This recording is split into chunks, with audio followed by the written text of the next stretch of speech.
What up? This is Rama Screen covering movies, TV, and entertainment, and here's my review of Netflix's new movie, Ride or Die. Hey, before you watch my review, please subscribe to my channel, press that like button, and ring that bell so you can get notified whenever I post new videos. And if you would like to help support this channel, please do so at patreon.com/ramascreen.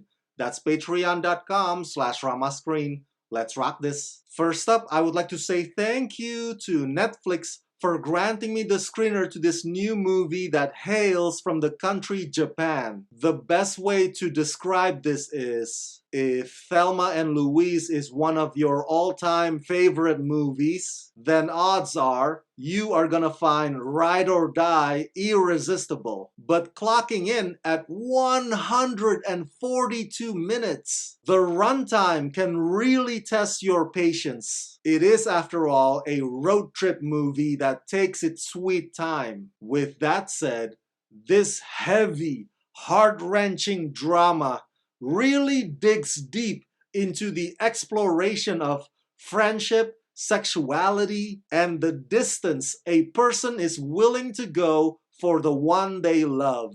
Based on Shin Nakamura's manga comic Gunjo, scripted by Nami Kikawa and directed by Ryuichi Hiroki, in Ride or Die, born and raised in a wealthy family, Rei has lived a life without need, when one day, out of the blue, she hears from the girl she was in love with during high school, Nanae. Rei drops everything to go see her, and the two are reunited for the first time in a decade.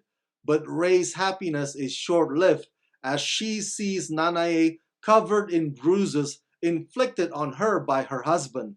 When Nanae tells her friend that she feels cornered and fears for her life, Rei tells her, "Your husband should disappear."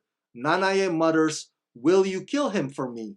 Always the one to come to Nanae's defense, Rei doesn't think twice about the deed, and thus is where their aimless escape begins. Whatever it is that you might end up nitpicking about this movie, I think a lot of us would agree in terms of the two lead stars. Kiko Mizuhara and Honami Sato are phenomenal. Not since blue is the warmest color have I seen two women who are also as daring and as expressive and courageous and vulnerable. Kiko and Honami really go all out for their respective roles. You can tell that they have a full understanding of the dynamics of Rei and Nanae. It's borderline messed up, by the way, with Nanae occasionally making Rei feel guilty just to see if Rei would react a certain way, while Rei stubbornly insists that Nanae owes her a physical connection. One can even argue that they find joy in hurting each other's soul. Or perhaps that's just their defense mechanism kicking in. And sure, the runtime is hella long, but the narrative gives you this complete journey of their ups and downs together, confrontationally airing their grievances, to the point that when the graphic sex finally arrives, it's not really all that gratuitous or porno-like,